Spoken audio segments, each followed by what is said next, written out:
Okay, so if you've clicked on this video, odds are you've seen some kind of ad on Instagram or Facebook like this.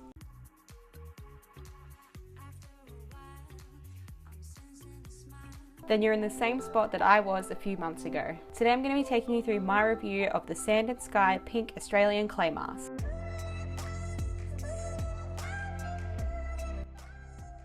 So basically, Sand and Sky have this face mask called the Brilliant Skin Australian Pink Clay Mask. And it's something that has been heavily advertised on social media platforms including Instagram, Facebook and YouTube. And the types of results I've seen from both Sand and Sky and the reviewers are tighten pores, clear skin, brighten skin, and defends from free radical damage. Now, I'd be lying if I said that I didn't see some red flags when I first saw the ads pop up on my Instagram, and then I saw even more once I started looking into the product further. But what the product claimed to do was just too hard to pass up. So originally I was planning to do like a typical, hey guys, so today I'm going to be doing a review.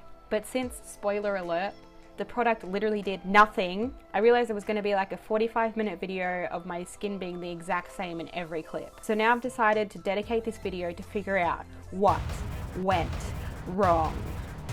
So the first thing I did during my research was obviously I wanted to see what other people thought of the product, and obviously I went to YouTube. I wanted to know if it was worth buying for personal reasons, but also at the same time I wanted to see what kind of content was out there and if it was worth me making a video on it as well. And honestly, I was kind of disappointed by the results. I don't want to say that the videos were bad per se, and I can't speak for someone else's personal experience, but what I saw, I guess, was shallow. What I mean is the videos were kind of just first-hand experience, just the immediate results, which again is not a bad thing. I think that first impressions has its place in reviews, and I was planning on doing the same.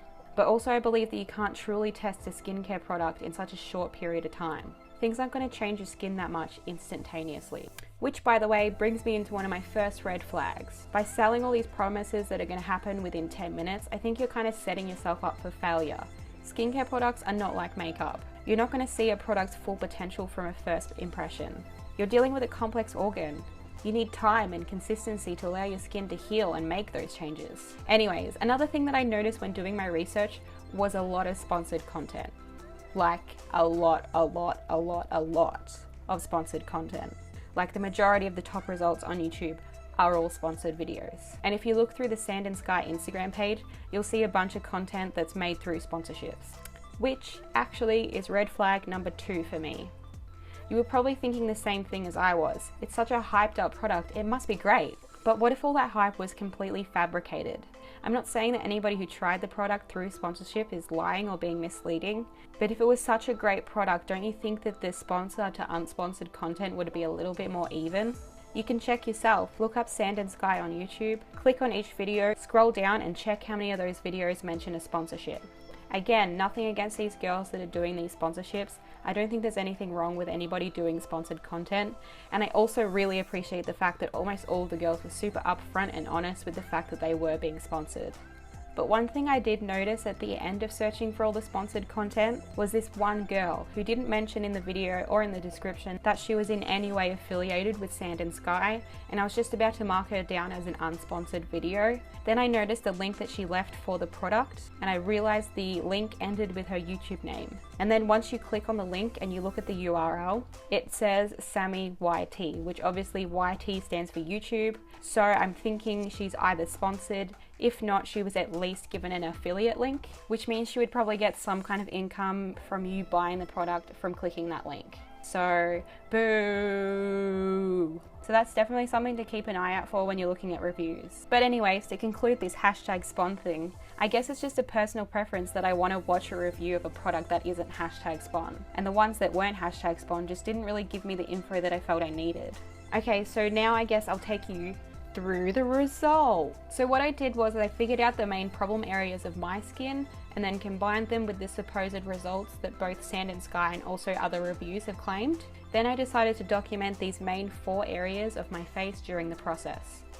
Number 1. My full face, because obviously you want to see the overall results. Number 2. My chin/jawline area. This is where my skin is very acne prone, so I was looking to stop my acne but also heal the existing acne and remove scarring. Number 3. My nose. That's right, I don't have a red flush to my nose just because it's totes adorbs, but I also have rosacea or exposed capillaries or something around my nose area for realsies. This is also an area that I experience a lot of sensitivity, so if the product's going to react badly anywhere, this would be it. And also this is where my skin gets most congested. And finally, number 4, my pores. Now I wouldn't say the size of my pores has been very high on the list of things that I'm insecure about, but I felt as though there was some kind of obligation for me to document the size of my pores because apparently they're going to magically disappear while using this product. Which, by the way, takes me into red flag number 3. The fact that on their own website, the most substantial thing they boast about is the fact that it apparently tightens pores. Like, look at the information it gives you. Detox, that's pretty standard thing you would expect from any mask. You know, the water content leaves the clay, it starts to dry, and it will start to pull out any moisture and bad things from your skin. Brightens and boosts radiance. Now, when I think of these words in relation to skin, I kind of know what they mean, but when I actually try to define it and explain them to you, I don't know how. I kind of feel like these are fancy buzzwords that are kind of left up to your own interpretation, which is not what I want when it comes to something that I want to make substantial changes to my skin. Then lastly, it says it tightens pores. Everything else can be basically left up to interpretation, but the tightening of the pores is probably the most substantial thing they have by far. But here's my issue with that. Tightening pores is a myth. Pores are an important part to the human anatomy. They have a purpose. They're either where you produce sweat, or where your hair comes out, and where you produce oil. All of these things serve a purpose and are necessary. You can't just slap some pink clay all over your face and expect your pores are going to magically disappear. Claire, but what about this, and this, and this, and this, and this? Okay, so let me just put on my foil hat for a second. And I could be wrong about this, but what I think could be happening is a few things. First off, photoshopping and Facetune. I'm not saying that Sand & Sky are doing this themselves, since their main advertising approach is to pay social media influencers to talk about it for them, but I think there's a chance that a few of these people are looking for a shout out and are willing to lie a little bit in the process. Then secondly, strategic lighting and angles. For the same reasons as the last, but I've seen a few that have been taken in different lighting and I think it possibly could change the outcome of the photo. Then thirdly, drying out the skin. This is the one that makes most sense to me and is probably the most innocent. But what I think is happening is that when you initially take off the mask and the clay has stripped its skin of all of its oil and moisture, two main things happen. The first is it creates a mattifying effect on the skin. And as we know about mattifying foundation, it has a blurring effect and it stops you from seeing an object's full dimensions, thus making it harder to see the pores. Then secondly, if you think about a sponge, when it's dried out, it shrinks in size and the holes appear to be smaller. But as soon as you get it wet again, the sponge returns to its original size. So yeah, I guess technically it could shrink your pores, but I think of that as more of an optical illusion and as a temporary thing. If you're like me and if you continue with the rest of your skincare routine after using this mask, you know, applying oils and moisturizers, your pores will immediately revert back to their original size. And if you don't moisturize your skin will probably sense that it's dry and start producing more oil to counteract that.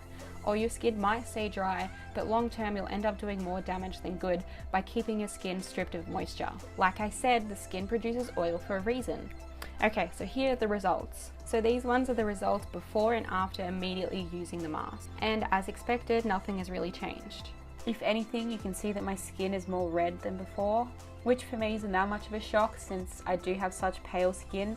Any type of rubbing or irritation can cause my skin to go red, so I'm not going to blame the mask for that. Okay, so now we're moving on to 1 full week of using this. And at this point, I think I thought I could see that my acne and acne scarring was starting to clear up, but also at the same time I felt like my general face redness was worse. The redness in the corner of my nose I think is a little bit worse. This is actually a good example of the pore situation I was talking about before. If anything, I think that my pores look a little bit better in the before clip than it is in the after clip, but that's because I had just moisturized my skin in the after clip. So my skin has a bit more of a shine to it, so you can kind of see by where the light is bouncing off my skin, you can see my pores more than in the before clip. So I think that's a good example of debunking the whole shrinking your pores concept. So for week 2, my acne definitely started acting up again. I got more breakouts than I did last week, and I don't want to blame the product for that. And I don't want to say that the product was failing by not stopping my acne, because even on their own website, they say that it's not going to cure acne. So I think that's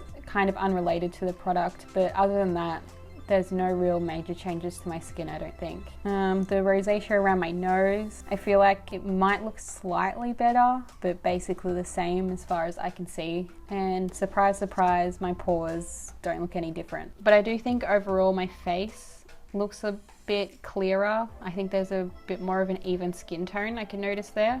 Okay, so now moving on to week 3. I don't even know, these are all just starting to look the same to me. It's just my skin looking like my skin.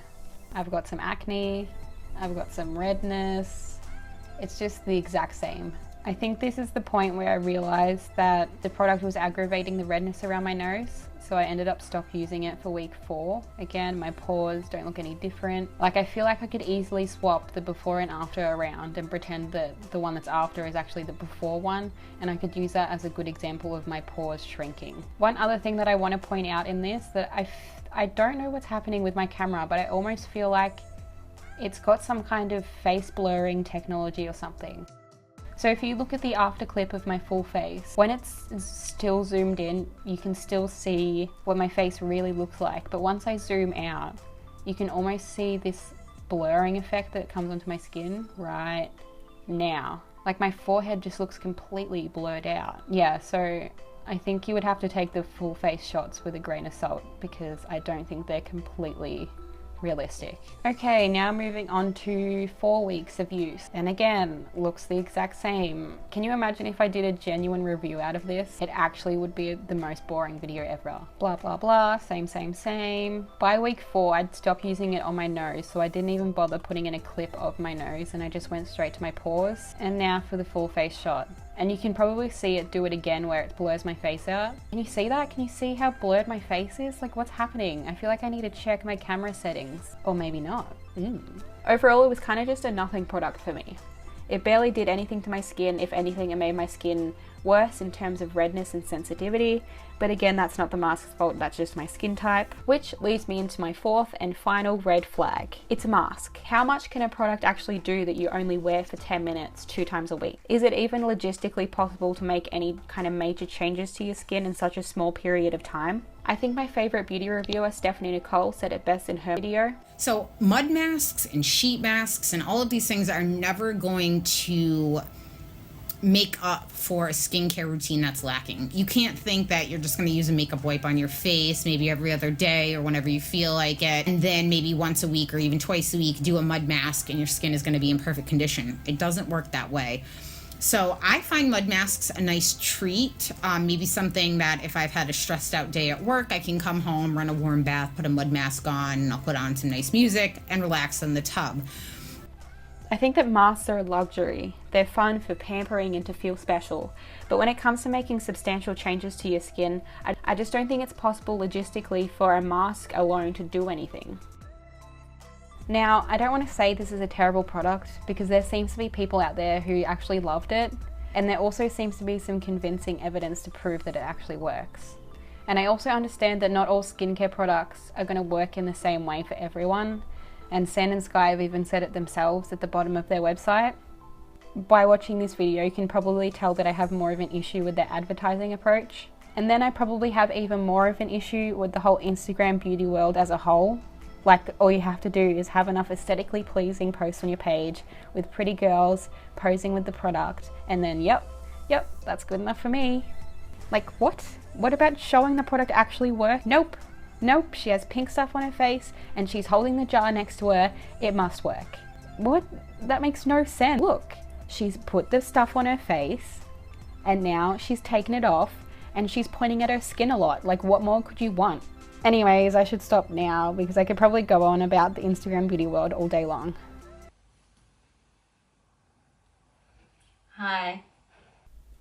So thank you guys for watching this video, and congratulations for sticking around this long. I'm guessing it's going to be a long video. And also I just wanted to say I didn't want this to be some kind of like hate video on Sand and Sky. I guess I just wanted to kind of put out my opinion. So what did you think of the video? Did you agree with what I said? Do you disagree? How do you feel about sponsorships in the beauty community? How do you feel about products so heavily advertised on social media? Did you try the product yourself and did you have a completely different experience to me? And also, I know this is a different video to what I would usually do, but since I don't really know what my usual video is yet, I wanted to know what you guys thought of the video in general. So I just want to know if I'm going to get like a good response from it. So I don't really know how to end this video. I guess I'll do a wrap. Sand and Sky, it's actually pretty shit. I wouldn't recommend you buy. Just a situation of smart advertisation, but restricted by biological limitation. Before you go ahead and wish some shame, think should you hate the player or hate the game? If you want skin that looks exceptional, for f***'s sake, just go see a professional. Ow, ow!